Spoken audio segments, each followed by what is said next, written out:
चलिए तो फिर शुरू करते हैं। तो फिर अभी अपन डिस्कस करने वाले हैं अडानी ग्रीन एनर्जी लिमिटेड को। इनकी जो करंट प्राइस चल रही है वो चल रही है 1348.50 रुपीज़ और बुक वैल्यू 50.1 रुपीज़ की। 20% की बड़ी रैली की है आज इस स्टॉक ने। और आज अडानी जो ग्रुप है उनकी कई स्टॉक्स ने अच्छी खासी रैली की है, तो इसको भी अपन थोड़ा सा देखेंगे क्या है उसके पीछे रीज़न। तो देखिए क्या है, 2015 में इनकॉर्पोरेट हुई थी। अपन बहुत ज़्यादा इसका डिटेल में नहीं पढ़ेंगे, power generation, renewable power generation के मार्केट में है, ग्रीन एनर्जी के मार्केट में है। चलिए, तो अब अपन क्या करते हैं, प्रोज एंड कॉन्स थोड़ा सा देख लेते हैं। बाकी फाइनेंसेस इसमें बहुत ज़्यादा देखने जैसे नहीं है, क्योंकि बात ऐसी है कि ये न्यूज़ बेस्ड रैली है। आगे आपको बताएंगे इसमें क्या हुआ है। जो 26.9 टाइम चल रहा है अपनी बुक वैल्यू से, बुरी चीज़ों में रिपीटेड प्रॉफिट के बाद भी डिविडेंड नहीं दे रहा है, लो इंटरेस्ट कवर रेशियो है, कैपिटलाइज कर रहा है अपने इंटरेस्ट कॉस्ट पे, और प्रोमोटर होल्डिंग डिक्रीज हुई है -18.6% लास्ट 3 साल में। उसके बाद अच्छी चीज़ों में गुड क्वार्टर देने की उम्मीद है, गुड प्रॉफिट ग्रोथ है, 61% CAGR का लास्ट 5 ईयर में। डेटा डेज भी इंप्रूव है, 136 से 103 डेज। और कंपनी का वर्किंग कैपिटल रिक्वायरमेंट भी रिड्यूस हुआ है, 69.3 से 27.4 डेज कम कर दिया उन्होंने, बहुत बढ़िया। चलिए और देख लेते हैं। अब मेन चीज़ें ऐसी हैं, यहाँ प्रॉफिट भी लगातार बढ़ता हुआ दिख रहा है अपने को। 371 करोड़ का प्रॉफिट इस क्वार्टर में इनको हुआ है।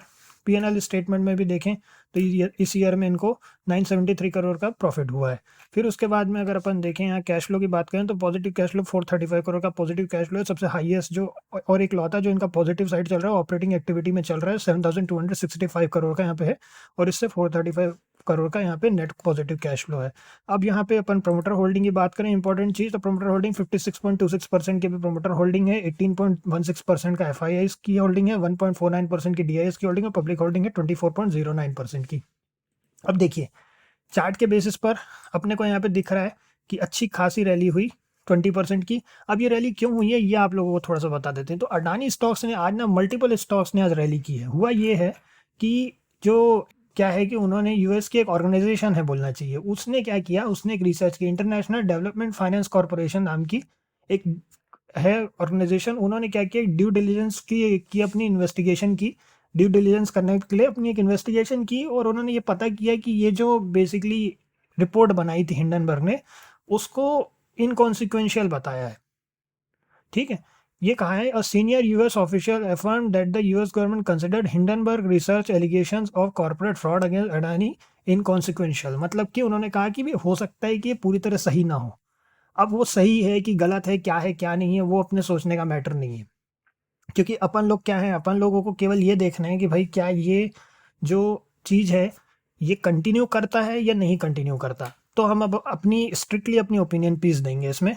और अगर ओपिनियन आप लोगों को सही लगती है तो अच्छी बात है, नहीं लगती है तो बताइएगा कि क्या लगता है आपको, क्या हो सकता है। ठीक है, तो देखिए इसमें क्या हुआ है बेसिकली। आज जो है अडानी ग्रीन ने 17% की रैली की। हालांकि 17% ये जब इन्होंने लिखा था तब 17% की रैली थी, बाद में 20% की रैली बन गई। ठीक है, तो यहाँ पे अपन देख सकते हैं 17% की रैली। ठीक, फिर उसके बाद में फिर अडानी पोर्ट की भी रैली ऐसी हुई है। फिर उसके एनर्जी सॉल्यूशंस की भी रैली है, अडानी गैस की भी रैली हुई है। फिर ऐसी अडानी पावर की भी रैली हुई है। और ऐसी विल्मार भी ओवर 10% की रैली के है। और ये सब तो खैर अलग अलग इसमें उन्होंने बताया। अंबुजा सीमेंट ने भी 7% की रैली की है। अलग अलग जहाँ जहाँ पे भी इनके एसोसिएशन हैं सब जगह पे रैली हुई है। तो यहाँ पे ओवरऑल इन्होंने दे दिया है कि क्या क्या 20%। तो यहाँ पे देखिए अडानी ग्रीन की 20% की रैली के बारे में इन्होंने अपडेट कर दिया। अब बात ऐसी हुई ना कि तुरंत जैसे ये रिपोर्ट आई, लोगों को ये लगा कि अब ये हो सकता है कि ये जो चीज़ें हैं वापस अपने हे डेज पर पहुंचे। ठीक है, बात ऐसी है अब इसमें कि हिंडनबर्ग रिपोर्ट को वो इनकॉन्सिक्वेंशियल बता रही है, ये जो ऑर्गेनाइजेशन है ये इनकॉन्सिक्वेंशियल बता रही है। लेकिन हिंडनबर्ग अब इस चीज़ को सही या गलत बताने के लिए नहीं आएगी। हिंडनबर्ग एक शॉर्ट सेलिंग फर्म है, उसने अपना पैसा कमा लिया और वो निकल गई मार्केट से। वो अब अपने अलग प्रोजेक्ट में लगे हुए हैं। ठीक है, आप लोगों को उस दिन भी हिंडनबर्ग के बारे में जो बात किए थे अपन ने, हिंडनबर्ग के बारे में जब अपन ने बात की थी उसमें आपको बताए थे कि हिंडनबर्ग क्या कर रही है, वो अपना रिसर्च करके बाहर जा चुकी है। उसको कोई मतलब नहीं है। ये देखिए पूरी सब जगह यही चल रहा है कि नॉन रेलेवेंट है, नॉट रेलेवेंट है ना। और अपना सब जगह यही बात हो रही है कि जो है वो बेसिकली ऑर्गेनाइजेशन बोल रही है कि सही नहीं रही या इनकॉन्सिक्वेंशियल रही। बात ऐसी है कि उस चीज़ को ये लोग ये बताने के लिए नहीं आएंगे कि नहीं है इनकॉन्सिक्वेंशियल है। इन्होंने अपना काम कर दिया। इन्होंने एक रिपोर्ट निकाली, उस रिपोर्ट को लोगों ने बिलीव किया।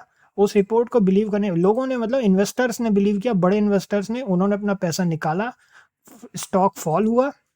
स्टॉक फॉल होने के बाद में इनका जो शॉर्ट पोजीशन इन्होंने ली थी वो प्रॉफिटेबल हुई। 24 जनवरी को स्टॉक फॉल होना शुरू हुआ था। 24 जनवरी को रिपोर्ट आई थी इनकी।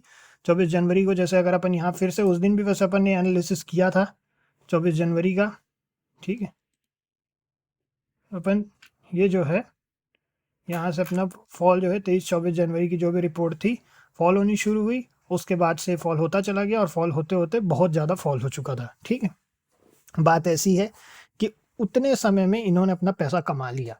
अब उसके बाद में जब कोई ऑर्गेनाइजेशन ये बोलती है कि इनकॉन्सिक्वेंशियल थी और पूरी तरह सही नहीं थी, उस बेसिस पे इन्वेस्टर्स का भरोसा बढ़ रहा है इनके ऊपर, तो अगर अपन भी इसमें एंटर करना चाहें तो हमें ये मान के चलना है कि भाई ये बात सही है गलत है, हो सकता है ये इमेज को वापस अच्छा करने का एक तरीका हो सकता है इनकॉन्सिक्वेंशियल हो, हमें सेफली एंटर करना है इन एनी सिनेरियो। तो अब हम अपनी जो व्यू है वो आप लोगों के साथ में थोड़ा सा शेयर कर देते हैं कि हमको क्या लगता है, कहाँ से हम एटलीस्ट हम कहाँ से कोई कंसिडरेशन लेंगे, ठीक है। तो हमारा जो कंसिडरेशन होगा वो होगा 1493 के बाद से। 1493 के बाद कोई भी व्यू बनाएंगे, और बल्कि अगर थोड़ा सा सेफली और इसमें एक विक क्योंकि ऊपर दिख रही है तो अपन थोड़ा सा और एक एंट्री पॉइंट सेफ एंट्री के हिसाब से अपन एंटर करने का बारे में सोचेंगे। अब ऐसा है कि हिंडनबर्ग इस चीज़ को वापस नहीं आएगी ये बताने कि अच्छा उनको क्या लगता है कि अरे यार ये जो है या एडोनी की रिपोर्ट तो हमने तो सही बनाई थी, वो लोग नहीं आएंगे, उनको कोई मतलब नहीं है, वो लोग अपना पैसा कमा के निकल चुके हैं मार्केट से, ठीक है। उन्होंने शॉर्ट पोजीशन ली, करोड़ों रुपए कमाए और नाउ दे आर आउट, ठीक है। तो इसीलिए एज रिटेलर्स हमें अंदर क्या चलता है कंपनियों के और बड़े बड़े ऑर्गेनाइजेशन में क्या होता है अंदर हमें कुछ नहीं पता है, क्या सच है क्या झूठ है। अब ये जो ऑर्गेनाइजेशन है जिन्होंने ये रिपोर्ट दी है बेसिकली जो इंटरनेशनल डेवलपमेंट फाइनेंस कॉर्प है ना, डीएफसी है, अब इन्होंने अपनी इन्वेस्टिगेशन की, इन्होंने बोला कि नहीं इनकॉन्सिक्वेंशियल बताया, ठीक है। तो वो क्या किस बेसिस पे बताया क्या है कि क्या नहीं है वो अपन नहीं जानते। अपने को बस इतना पता है कि एज इन्वेस्टर अपने को एकदम संभल करके एंटर करना है। तो 1494 के बाद ही कोई एंट्री बनती है इसमें, एटलीस्ट हम उसके बाद ही कुछ भी कंसिडरेशन करेंगे। एक और अगर ओपिनियन इसमें एडिशनल दे दें तो हम यही बोलेंगे, हमारा मानना है कि सूनर और लेटर ये बहुत बढ़िया रैली करेगा। अगर यही है जो हमको लग रहा है कि ये अब ये वापस क्या है ना, एक इमेज की बात है, ठीक है, कंट्री की इमेज की भी बात है, कंपनी की इमेज की भी बात है, तो हो ना हो ये सूनर और लेटर अपने वापस यहीं कहीं इन लेवल्स के आसपास आएगा जहां आप हमारा कर्सर देख रहे हैं। कम से कम 2144 या 2100 के आसपास तो कम से कम आएगा, ठीक है, ऐसा लग रहा है 2100 के आसपास आना चाहिए। अगर यही है जो जो हमारे स्पेकुलेट कर रहे हैं, बेसिकली सब स्पेकुलेशन, क्योंकि अंदर क्या चलता है कोई नहीं जानता क्या सच है, लेकिन ये है कि अगर एकदम ज़्यादा सेफली एंटर करने के लिए 1494 क्वांटिटी अपने हिसाब से जितना जितना बड़ा प्राइस पॉइंट है, आप जितना अगर 100 क्वांटिटी ले सकते हैं तो अपने हिसाब से 100 क्वांटिटी, हम कोई क्वांटिटी नहीं बुक कर रहे हैं, हमें अगर लेना होगा तो कम से कम 100 क्वांटिटी तो ठीक है ना, इतना इतना ज़्यादा भी नहीं है कोई। उसके बाद में फिर स्टॉप लॉस का हमेशा ध्यान रखें, स्टॉप लॉस का उतना ही लें जितना आप लॉस एफर्ट कर सकते हैं। जैसे आज तो 20% की रैली, ऐसे रोज रोज रैलीज नहीं होंगी 20% की, कभी 88 रुपए की रैली हो रही है, कभी मात्र एक रैली भी क्या 88 रुपए का मूवमेंट आ रहा है, ये वीकली मूवमेंट है, कभी ₹1.80 का वीकली मूवमेंट है, तो इस तरीके से छोटे छोटे मूवमेंट भी होते हैं इसमें। तो उतना ही अपन रखें जितने का अपन एसएल एफर्ट कर सकें, वो मेन इंपॉर्टेंट बात है, और पोजीशन साइजिंग का भी ध्यान रखिए। तो बस इसमें इतना ही है। मल्टी स्टॉक्स ने रैली की है तो सभी स्टॉक पे नज़र रखना सही होगा। अभी अडानी जी के क्या हो रहा है क्या नहीं हो रहा है only time will tell, but इसमें इतना ही है। और एंट्री पॉइंट वही 1494 के बाद ही हम कुछ भी कंसिडरेशन लेंगे, मेजर लेवल्स उसके बाद ब्रेक हो जाएंगे, तो लेट्स सी। तो इसमें इतना ही है, फिर नेक्स्ट में मिलते हैं। ओके।